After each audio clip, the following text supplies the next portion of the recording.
Ya, Assalamualaikum warahmatullahi wabarakatuh. Perkenalkan, nama saya Rama Kusuma Putra Mas Wirdaya, NPM 0651221197 dari kelas G.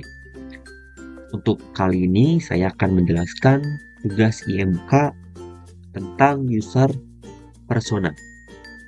Oke, pertama-tama di sini saya menggunakan rectangle sebagai frame saya. Nah, kalau kita kan pada umumnya pasti akan menggunakan frame di sini ya. Pasti akan banyak frame di sana, phone, tablet, desktop, presentation, watch, paper, social media, dan lain-lain. Nah, saya lebih memilih untuk menggunakan rectangle sebagai frame yang akan saya buat sebagai user persona.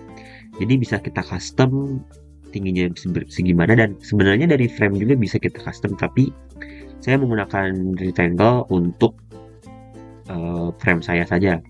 Nah, saya membuat user persona dengan simple, yang dimana saya ini hanya menggunakan rectangle, tidak menggunakan tools yang lain.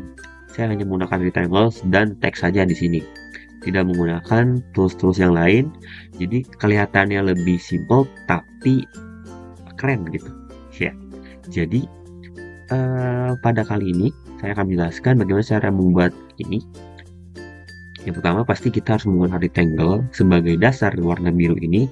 Nah, ini tuh saya menggunakan warna biru soft atau biru pastel biru gitu. Sehingga saya ya, sorry. Nah, mau ada. Nah, ini dia guys. Nah, ini guys, buat si warna dasarnya. Nah, untuk warna yang kedua ini, si frame yang di sini nih. Nah, dia itu menggunakan warna putih yang tidak terlalu putih, warna putih baru. Yang di dalam sini yang ada text about, goals, demographics, motivation, dia itu menggunakan warna putih yang tidak terlalu putih agar kita memperlihatkan perbedaan antara putih yang menjadi dasar dan putih menjadi dasar tulisan kita. Jadi kita di sini benar-benar hanya menggunakan rectangle, tidak menggunakan yang lain.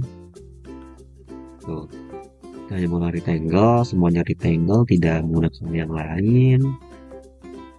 Rectangle lagi, terus di sini juga kita lihat di sini tuh rectangle lagi. Semuanya kita menggunakan rectangle, tidak menggunakan tools yang lain, hanya menggunakan teks dan rectangle saja. Cukup simpel bukan?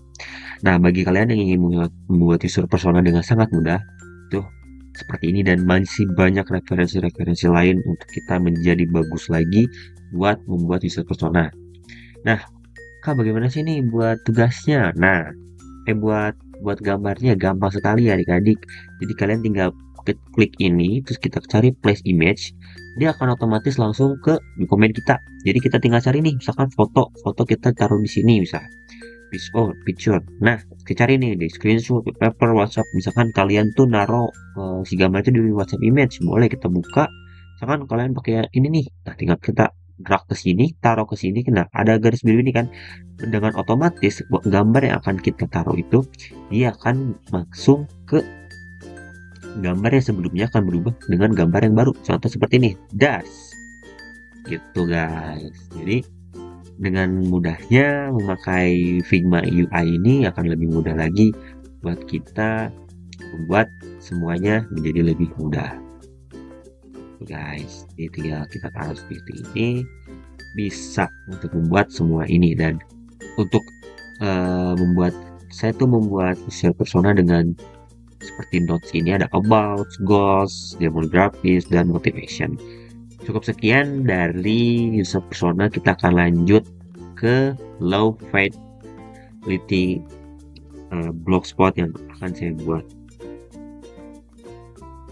Ya, yang selanjutnya saya akan membahas soal low fidelity blog, di mana pada tugas akhir kita IMK itu saya membuat sebuah pasaran kayak grill home service gitu, yang dimana saya ini membuat blog spotnya. Jadi sebelum kita ke tahap high itu, kita pasti di tahap low dulu. Nah, di sini tuh saya cuma memakai frame dari desktop, yang dimana saya custom ulang jadi seperti agak panjang lagi gitu. Nah, kali ini untuk semua yang ada di sini bercanda-bercanda. Jadi kali ini di sini tuh saya hanya menggunakan rectangle kembali. Kita bisa lihat di sini saja. Nah, tuh kita hanya menggunakan rectangle. Semua rectangle yang ada di sini itu menggunakan rectangle pada si low fidelity ini. Nah, perbedaannya saya bedakan mana yang teks mana yang gambar itu, yang mana bang. Nah, perbedaannya tuh gampang sekali ya. Saya membuat perbedaannya itu hanya menggunakan tanda garis ini. Nah, tanda garis ini guys ya. Nah, ini tuh sebagai tanda untuk saya memberikan gambar di daerah sini. Jadi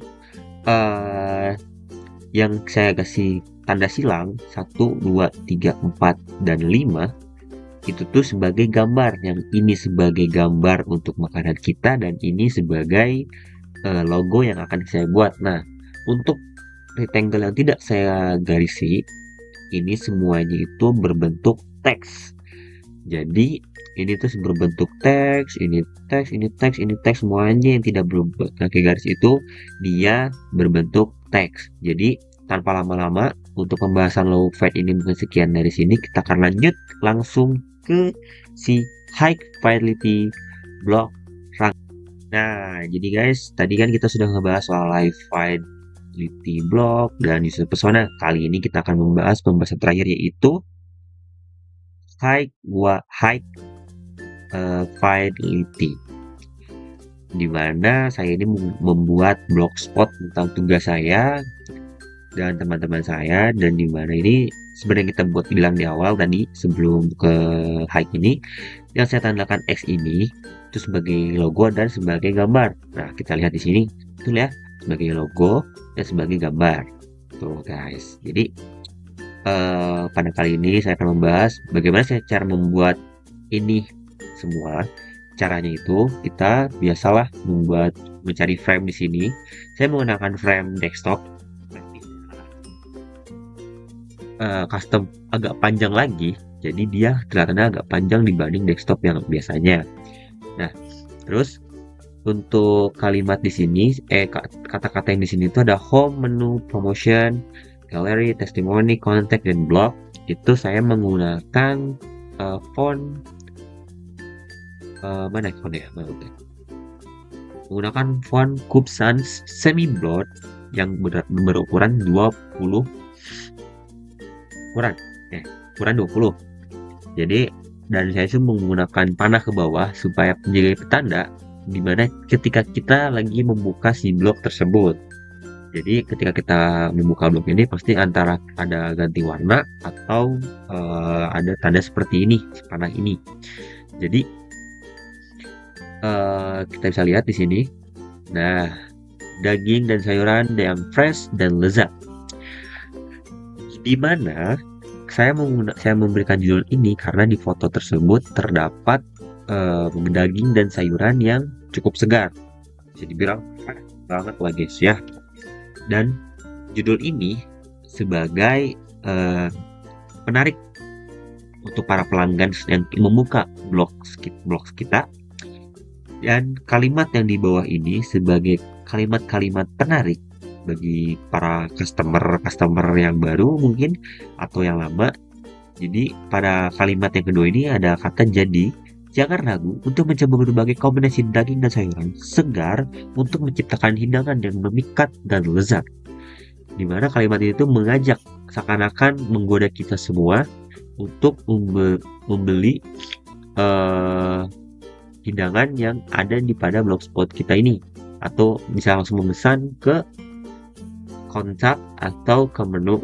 Nanti ada fitur-fitur lainnya di teman-teman saya. Dan pada judul ini saya menggunakan font rata reguler ukuran 36. Dan di sini saya menggunakan Cube Sans lagi dengan ukuran 20 ininya reguler. Nah, di sini kan kalian bisa lihat ada apa sih namanya ini? Ada ini nih, nih guys. Kalian bisa lihat. Nah, di sini ada yang namanya kalender. Kalender ini sebagai penanda atau icon yang kita ambil dari sini. Nah, kita ke plugin. Nah, dan kita cariin di sini guys. Ada icon, ada open icon. Tinggal kita cari di sini. Kita pencet dulu ininya. Nanti kita akan muncul seperti ini. Nah, tinggal kita klik kalender. Kalender. Kalender. Dia akan muncul das. Nah, sama kan guys, sama yang saya buat di UI yang saya buat. Tuh, jadi mungkin untuk semuanya ini kurang lebih sama dengan yang penjelasan saya di awal. Terus untuk di bawah ini sebagai kayak alamat pos gitu. Jadi ada email, WhatsApp, terus ada ini you email, terus subscribe. Nah, itu tuh kita menggunakan rectangle. Nah, bisa dilihat guys. Nah, kita menggunakan rectangle pada si UI yang ada kita buat. Jadi lebih simpel dan lebih mudah penggunaan dari si high ini. Jadi globe ini tuh sangat berguna untuk pembuatan high fidelity-nya kita guys untuk kedepannya. Jadi cukup sekian dari penjelasan yang saya berikan. Kurang lebihnya mohon maaf. Wabillahi taufiq wal hidayah. Wassalamualaikum warahmatullahi wabarakatuh.